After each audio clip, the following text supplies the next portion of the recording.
दे debate में आपका स्वागत है। आज हम भारतीय दर्शन और इतिहास की एक बेहद चर्चित और महत्वपूर्ण घटना पर विचार विमर्श करेंगे। विदेह राजा जनक की राजसभा में हुआ वो प्रसिद्ध संवाद जिसे अक्सर शास्त्रार्थ कहा जाता है, मतलब ज्ञान और तर्क पर आधारित एक विद्वतापूर्ण चर्चा। ये संवाद हुआ था उस युग की एक बहुत ही प्रखर विद्वान गार्गी वाचक निवि और अपने समय के महान ऋषि माने जाने वाले याज्ञवल्क्य के बीच। बिल्कुल। और ये संवाद, जैसा आपने कहा, आमतौर पर इसको ज्ञान की विजय और सत्य की एक निर्भीक खोज का एक उत्कृष्ट उदाहरण माना जाता है। लेकिन जिस स्रोत सामग्री पर आज हमारी चर्चा आधारित है, वो असल में एक थोड़ी अलग और कहीं ज्यादा जटिल तस्वीर पेश करती है। वो हमें सोचने पर मजबूर करती है कि क्या ये वाकई सत्य की उतनी निर्मल खोज थी? और देखिए, यही आज हमारे विमर्श का केंद्र बिंदु है। क्या विदेह सभा का वो शास्त्रार्थ, वो संवाद, वास्तव में सत्य को उजागर करने का एक ईमानदार प्रयास था, जैसा कि सदियों से माना जाता रहा है? क्या याज्ञवल्क्य केवल अपने युग के सबसे प्रतिभाशाली विद्वान थे, जो स्थापित नियमों के अनुसार अपनी योग्यता सिद्ध कर रहे थे? या फिर, जैसा कि वो स्रोत सामग्री कहीं न कहीं इशारा करती है, ये स्थापित सत्ता और एक बेधड़क जिज्ञासु के बीच शक्ति का एक असंतुलित टकराव था? एक ऐसा टकराव जिसका अंत तब हुआ जब जिज्ञासा ने सत्ता के ज्ञान की, कह लीजिए, सीमाओं को चुनौती दी और सत्ता ने उसे एक तरह से बलपूर्वक चुप करा दिया। तो इस विमर्श में मेरा पक्ष ये रहेगा कि याज्ञवल्क्य ने उस समय और उस सभा की जो अपेक्षाएं थीं, उनके अनुरूप स्थापित ज्ञान की परिधि में रहते हुए ही अपनी असाधारण विद्वता और तार्किक क्षमता का प्रदर्शन किया। वो उस युग के नियमों के अनुसार ही खेल रहे थे एक तरह से। और मेरा तर्क ये होगा कि ये घटना महज ज्ञान का प्रदर्शन नहीं थी। ये याज्ञवल्क्य के गहरे अहंकार, उनके शायद कहें तो भौतिकवादी झुकाव और उस पूरी व्यवस्था के दमनकारी चरित्र को उजागर करती है जिसका वो प्रतिनिधित्व करते थे। खासकर तब जब उनका सामना गार्गी जैसी सच्ची जिज्ञासु से हुआ, जिसने न सिर्फ सवाल पूछे बल्कि अपने सवालों से उनकी सत्ता की नींव हिला दी। चलिए, तो मैं अपनी बात रखती हूँ। देखिए, हमें याज्ञवल्क्य को उनके समय के संदर्भ में देखना होगा। स्रोत भी ये मानता है कि उन्हें परम ऋषि यानी सर्वोच्च ज्ञानी माना जाता था। वे वेदों के प्रकांड पंडित थे, तर्क में उनका कोई सानी नहीं था, ये सब जानते हैं। गार्गी, जो स्वयं एक ब्रह्मवादिनी थी, यानी ब्रह्म या परम सत्य पर चर्चा करने वाली एक अत्यंत विद्वान महिला, उन्होंने कई गूढ़ प्रश्न पूछे और ये मानना पड़ेगा कि याज्ञवल्क्य ने उनमें से ज्यादातर का उत्तर बड़ी सटीकता, स्पष्टता और शास्त्रीय अधिकार के साथ दिया। ये कोई छोटी बात नहीं थी। ये दिखाता है कि स्थापित ज्ञान पर उनकी पकड़ कितनी मजबूत थी। उनका ये प्रदर्शन, जैसा मैंने कहा, उस युग की शास्त्रार्थ परंपरा के अनुरूप ही था, जहां विद्वानों से सार्वजनिक रूप से अपनी श्रेष्ठता सिद्ध करने की अपेक्षा की जाती थी। अब बात आती है जनक की सभा के माहौल की। वो सोने से मड़ी सींगों वाली 1000 गायों का विशाल पुरस्कार। हाँ, ये एक भौतिक इनाम था, बिल्कुल था। लेकिन इसे सिर्फ याज्ञवल्क्य के लालच का सबूत मान लेना शायद थोड़ी जल्दबाजी होगी। ये उस युग में विद्वत्ता को पुरस्कृत करने, उसे सम्मान देने का एक तरीका भी हो सकता है। ये एक सामाजिक सांस्कृतिक प्रतीक था। रही बात उनकी अंतिम चेतावनी की, गार्गी माँ अतिप्राक्षिर माँ ते मूर्धा विपप्तत, यानी गार्गी, इससे अधिक प्रश्न मत करो, कहीं ऐसा न हो कि तुम्हारा सिर गिर पड़े। निस्संदेह ये भाषा बेहद कठोर थी, अस्वीकार्य थी आज के हिसाब से। लेकिन क्या इसे सिर्फ एक धमकी माना जाए, या ये उस सीमा का संकेत था जहां तार्किक विचार विमर्श समाप्त होता है और अनुभव का क्षेत्र शुरू होता है? शायद ये कहने का एक बहुत ही दुर्भाग्यपूर्ण तरीका था कि कुछ सत्य शब्दों से परे हैं, उनका वर्णन नहीं किया जा सकता। मैं इस व्याख्या से बिल्कुल सहमत नहीं हूं। देखिए, स्रोत सामग्री गार्गी को महज एक ब्रह्मवादिनी के औपचारिक पद से कहीं ज्यादा गहरे रूप में देखती है।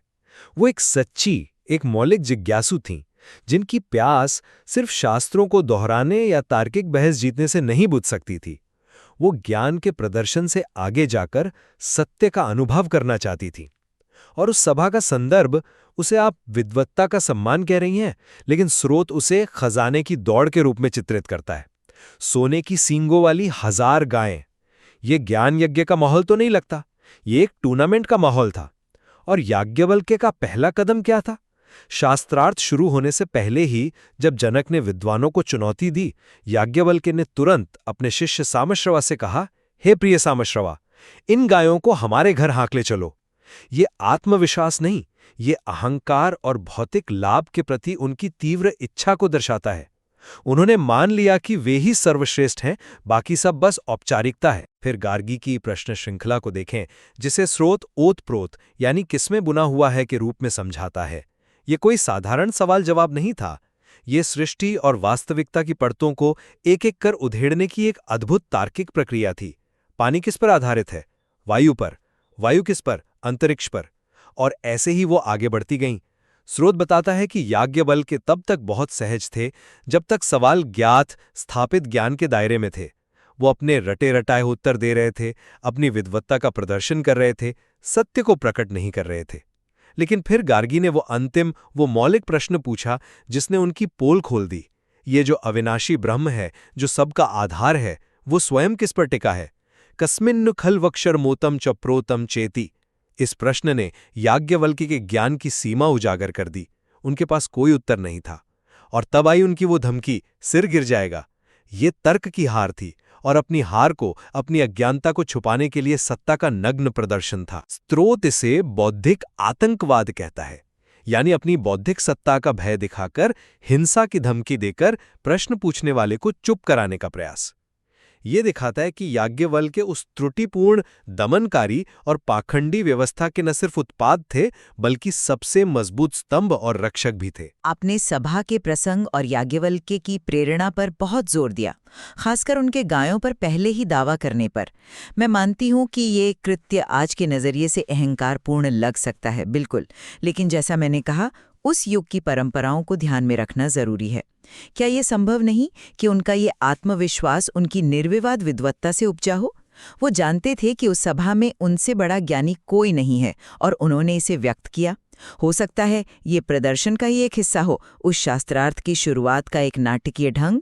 इसे केवल भौतिक लालच या अहंकार कहकर खारिज कर देना उनकी असाधारण ज्ञान क्षमता और उस सभा में उनकी केंद्रीय स्थिति को नज़रअंदाज करना होगा। स्रोत के खजाने की दौड़ वाली व्याख्या थोड़ी एक तरफा लग सकती है। देखिए, इसे नाटकीय ढंग कहना उस कृत्य की गंभीरता को कम करना है। ये सिर्फ आत्मविश्वास नहीं था, ये दूसरों का अनादर था। उन्होंने बाकी विद्वानों को चुनौती स्वीकार करने का अवसर दिए बिना ही पुरस्कार पर कब्जा कर लिया। ये दिखाता है कि उनके लिए प्राथमिकता क्या थी, भौतिक लाभ और अपनी श्रेष्ठता का निर्विरोध प्रदर्शन। अगर ये केवल आत्मविश्वास होता तो वह शास्त्रार्थ के अंत तक धैर्य रख सकते थे। स्रोत की खजाने की दौड़ वाली व्याख्या इसलिए महत्वपूर्ण है क्योंकि ये हमें पारंपरिक महिमा मंडन से इतर घटना के पीछे की मानवीय प्रेरणाओं, अहंकार, लालच, प्रतिस्पर्धा को देखने में मदद करती है। सत्य की खोज में धैर्य और विनम्रता की आवश्यकता होती है, न कि इस तरह की अधीरता और दावेदारी की। चलिए, अच्छा, ज्ञान के स्वरूप पर आते हैं। आपने कहा कि याज्ञवल्क्य केवल कंठस्थ ज्ञान का प्रदर्शन कर रहे थे, सत्य को प्रकट नहीं।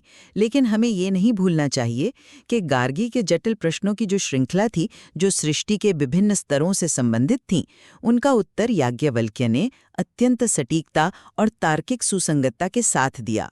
स्रोत भी इस बात को मानता है। उन्होंने उस समय के ज्ञात ब्रह्मांड विज्ञान और तत्वमीमांसा की सीमाओं तक अपनी महारत दिखाई। क्या ये अपने आप में एक बड़ी उपलब्धि नहीं है? हर ज्ञान परंपरा की अपनी सीमाएं होती हैं और याज्ञवल्क्य उस परंपरा के शिखर पर थे। उनका ज्ञान केवल रटा रटाया नहीं था, वो व्यवस्थित और तर्कसंगत था। सटीकता और तार्किकता सत्य का प्रमाण नहीं है, वो केवल ज्ञान की संरचना का हिस्सा हो सकते हैं। स्रोत याज्ञवल्क्य की तुलना एक जीवित विश्वकोश से करता है।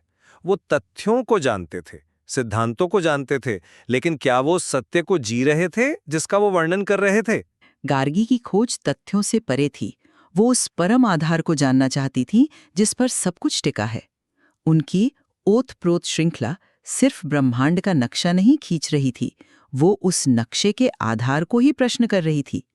जब उन्होंने वो अंतिम प्रश्न पूछा, अक्षर ब्रह्म किस पर टिका है, तो याज्ञवल्क्य के पास कोई नक्शा नहीं बचा, कोई सिद्धांत काम नहीं आया।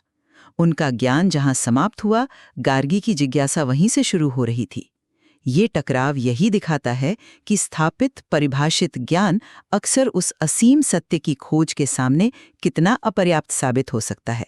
याज्ञवल्क्य का ज्ञान सीमित था, गार्गी की प्यास असीम। और यहीं पर वो अंतिम प्रश्न और धमकी का संवेदनशील मुद्दा फिर से सामने आता है। आपने इसे बौद्धिक आतंकवाद कहा, जो स्रोत का शब्द है। मैं फिर स्वीकार करती हूं कि वो भाषा अत्यंत कठोर और अनुचित थी। किसी भी तर्क से उसे सही नहीं ठहराया जा सकता। लेकिन क्या हम एक और संभावना पर विचार कर सकते हैं? क्या ये संभव नहीं कि वो प्रश्न वास्तव में तार्किक विमर्श की सीमाओं से परे था? उपनिषदों में भी कहा गया है, नेति नेति, ये नहीं, यानी परम सत्य को सकारात्मक रूप से परिभाषित नहीं किया जा सकता। हो सकता है याज्ञवल्क्य उस बिंदु पर पहुंच गए थे जहां भाषा और तर्क विफल हो जाते हैं, जहां केवल मौन या अनुभव ही शेष रहता है। उनकी धमकी शायद उस अवर्णनीय सत्य की प्रकृति को, उस परम रहस्य को इंगित करने का एक बहुत ही भद्दा और दुर्भाग्यपूर्ण प्रयास था। उस सीमा को दर्शाने की कोशिश जहां वाद विवाद को रुकना ही होता है। मैं इसे सही नहीं ठहरा रही, बस एक और कोण प्रस्तुत कर रही हूं। इस कोण में मुझे सहानुभूति कम और बचाव ज्यादा नजर आता है। इसे सीमा दर्शाना कहना उस धमकी के पीछे की हिंसा और दमन को नजरअंदाज करना है। स्रोत स्पष्ट रूप से इसे सत्ता का दुरुपयोग मानता है। जब तर्क खत्म हो जाए तो डंडे का इस्तेमाल करो। अगर सत्य अवर्णनीय था, अगर वे वास्तव में उस बिंदु पर पहुंच गए थे जहां तर्क विफल होता है, तो उनके पास और भी रास्ते थे। वे विनम्रता से कह सकते थे, गार्गी, ये प्रश्न तर्क की सीमा से परे है, इसका उत्तर शब्दों में नहीं दिया जा सकता। वे कह सकते थे, इसका अनुभव केवल आत्मज्ञान से ही संभव है। वे गार्गी की जिज्ञासा का सम्मान कर सकते थे, भले ही उत्तर न दे पाते। लेकिन उन्होंने क्या चुना? उन्होंने धमकी दी, अपमानित किया, चुप कराया। ये उनकी बौद्धिक हार को स्वीकार करने से इनकार था, अपनी अज्ञानता को सत्ता के पर्दे के पीछे छिपाने का प्रयास था। ये व्यक्तिगत हमला था, क्योंकि ये सीधे गार्गी की बौद्धिक स्वतंत्रता, उनकी सुरक्षा और उनके सम्मान पर प्रहार था। ये दर्शाता है कि याज्ञवल्क्य के लिए अपनी प्रतिष्ठा, अपना अहम और अपना परम ऋषि का खिताब बचाना सत्य की खोज से कहीं ज्यादा महत्वपूर्ण था। ठीक है, तो व्यवस्था के प्रतिनिधित्व की बात करते हैं। आपने याज्ञवल्क्य को एक दमनकारी और पाखंडी प्रणाली का प्रतीक और रक्षक बताया। स्रोत सामग्री उस युग की व्यवस्था में मौजूद अंतर्विरोधों की ओर इशारा करती है, जैसे आध्यात्मिक भौतिकवाद, यानी आध्यात्मिकता की बातें करना लेकिन भौतिक लाभ के पीछे भागना। ये भी सच है कि हर सामाजिक व्यवस्था में कुछ न कुछ खामियां होती हैं, लेकिन क्या एक व्यक्ति विशेष को पूरी व्यवस्था के हर दोष का प्रतीक मान लेना न्याय संगत है? याज्ञवल्क्य उस व्यवस्था के नियमों के भीतर काम कर रहे थे और वे उसके शिखर तक पहुंचे थे। वे निश्चित रूप से उस व्यवस्था के उत्पाद थे, लेकिन क्या वे व्यक्तिगत रूप से उस व्यवस्था की हर बुराई के लिए जिम्मेदार थे? शायद वे बस अपने समय की सीमाओं से बंधे थे। वे केवल बंधे नहीं थे, वे उस व्यवस्था के सबसे परिष्कृत उत्पाद और निर्लज रक्षक थे। जैसा स्रोत कहता है, वे उस व्यवस्था के पहरेदार थे, उसके आलोचक या सुधारक नहीं। स्रोत उनकी व्यवस्था के पाखंड को कई स्तरों पर उजागर करता है। एक तरफ अहिंसा परमो धर्मः का सिद्धांत, दूसरी तरफ यज्ञों में पशु बलि या उस सभा में गायों का लालच। एक तरफ ब्रह्म ज्ञान की बातें, दूसरी तरफ सोने के सींगों के लिए प्रतिस्पर्धा। यही है आध्यात्मिक भौतिकवाद। और जब कोई इस व्यवस्था पर सवाल उठाए, जैसे गार्गी ने किया, तो बौद्धिक आतंकवाद का सहारा लेकर उसे चुप करा दो। याज्ञवल्क्य ने इस व्यवस्था को चुनौती नहीं दी, बल्कि अपने आचरण से उसे और मजबूत किया। उनका गायों पर पहले दावा करना और अंत में गार्गी को धमकी देना, ये दर्शाता है कि वे व्यक्तिगत रूप से भी उन्हीं मूल्यों का प्रतिनिधित्व करते थे। भौतिकवाद, अहंकार और असहमति का दमन।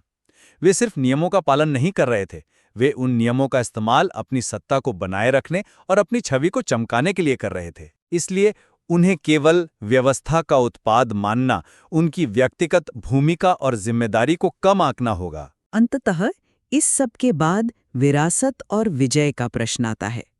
उस दिन उस सभा के मानदंडों के अनुसार परिणाम तो स्पष्ट था। याज्ञवल्क्य विजयी घोषित हुए।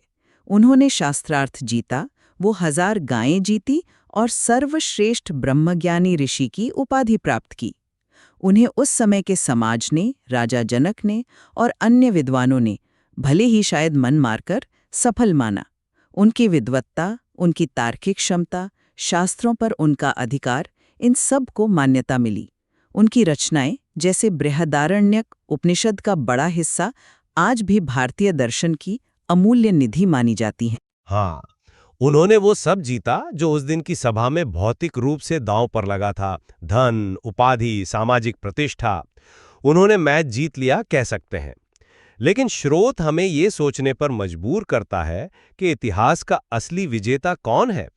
क्या वो जो भौतिक पुरस्कार घर ले गया, या वो जिसकी जिज्ञासा और साहस आज हजारों साल बाद भी हमें प्रेरणा देते हैं? याज्ञवल्क्य के दिए गए उत्तर आज विद्वानों के अध्ययन का विषय हो सकते हैं, लेकिन वो आम इंसान के दिल को उस तरह नहीं छूते। लेकिन गार्गी, उनकी विरासत कोई जीता हुआ शास्त्रार्थ नहीं, कोई प्राप्त की हुई उपाधि नहीं। उनकी विरासत है उनका वो अनुत्तरित प्रश्न, सत्य को जानने की वो अदम्य प्यास और भरी सभा में सबसे शक्तिशाली व्यक्ति के सामने खड़े होकर परिणामों की परवाह किए बिना वो अंतिम मौलिक प्रश्न पूछने का असीम साहस। उनकी तथाकथित हार वास्तव में मानव चेतना की प्रश्न पूछने की हिम्मत की एक कालातीत जीत है। ये हमें सिखाती है कि कभी-कभी सबसे शक्तिशाली उत्तर एक प्रश्न होता है और सच्ची हार तब होती है जब हम प्रश्न पूछना बंद कर देते हैं। तो संक्षेप में कहूं तो मेरा पक्ष ये है कि याज्ञवल्क्य ने अपने युग की स्थापित ज्ञान परंपरा और शास्त्रार्थ के नियमों के भीतर अपनी असाधारण बौद्धिक क्षमताओं का प्रदर्शन किया। वे उस परंपरा के शिखर थे।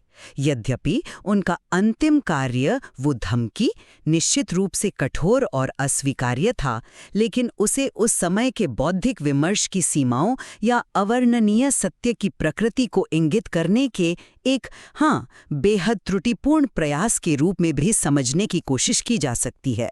ये संवाद हमें उस विशिष्ट युग के बौद्धिक मानकों, अपेक्षाओं और सीमाओं की भी एक झलक देता है। और मेरा निष्कर्ष ये है कि ये संवाद ज्ञान की निष्पक्ष खोज का उदाहरण कम और सत्ता के चरित्र का प्रदर्शन ज्यादा था। ये दिखाता है कि कैसे स्थापित व्यवस्था, जिसका प्रतिनिधित्व याज्ञवल्क्य जैसे शक्तिशाली व्यक्ति कर रहे थे, सच्ची और मौलिक जिज्ञासा को बर्दाश्त नहीं कर पाती, खासकर जब वो जिज्ञासा व्यवस्था की अपनी नींव पर ही सवाल उठा दे। याज्ञवल्क्य की भौतिक जीत के बावजूद उनकी धमकी उनकी बौद्धिक और नैतिक सीमाओं को उजागर करती है। वहीं दूसरी ओर गार्गी का साहस, उनकी तार्किक प्रक्रिया और उनका वो अनुत्तरित प्रश्न आज भी सत्य के हर खोजी के लिए प्रासंगिक और प्रेरणादायक है। ये घटना हमें सतर्क करती है कि ज्ञान और सत्ता का रिश्ता हमेशा सहज नहीं होता और अक्सर सत्ता ज्ञान पर हावी होने की कोशिश करती है। ये स्पष्ट है कि याज्ञवल्क्य के वास्तविक इरादों, उनकी प्रेरणाओं और विशेषकर उनकी उस अंतिम चेतावनी की व्याख्या पर गहरा मतभेद बना हुआ है और शायद बना रहेगा। क्या वो ज्ञान की तार्किक सीमा थी या अहंकार का प्रदर्शन? क्या वो परंपरा का पालन था या सत्ता का दुरुपयोग? बिल्कुल। और स्रोत सामग्री हमें इस घटना को केवल पारंपरिक श्रद्धा और महिमा मंडन के चश्मे से देखने के बजाय एक ज्यादा आलोचनात्मक और मानवीय दृष्टिकोण से परखने का अवसर देती है। ये हमें ज्ञान, जिज्ञासा, अहंकार और सत्ता के बीच के जटिल, तनावपूर्ण और हमेशा प्रासंगिक रहने वाले संबंधों पर गहराई से सोचने के लिए प्रेरित करती है। इन अलग अलग दृष्टिकोणों पर विचार करने से ही, जैसा कि स्रोत सामग्री हमें करने के लिए उकसाती है, हमें इस ऐतिहासिक संवाद, इसमें शामिल पात्रों और उस युग के मूल्यों की एक अधिक संपूर्ण और सूक्ष्म समझ मिल सकती है। इस संवाद और स्रोत सामग्री में निश्चित रूप से और भी कई परतें हैं जिन पर विचार किया जा सकता है। आज की चर्चा ने केवल कुछ मुख्य बिंदुओं को छुआ है और हम अपने श्रोताओं को इस पर स्वयं और अधिक मनन करने और अपने निष्कर्ष निकालने के लिए प्रोत्साहित करते हैं।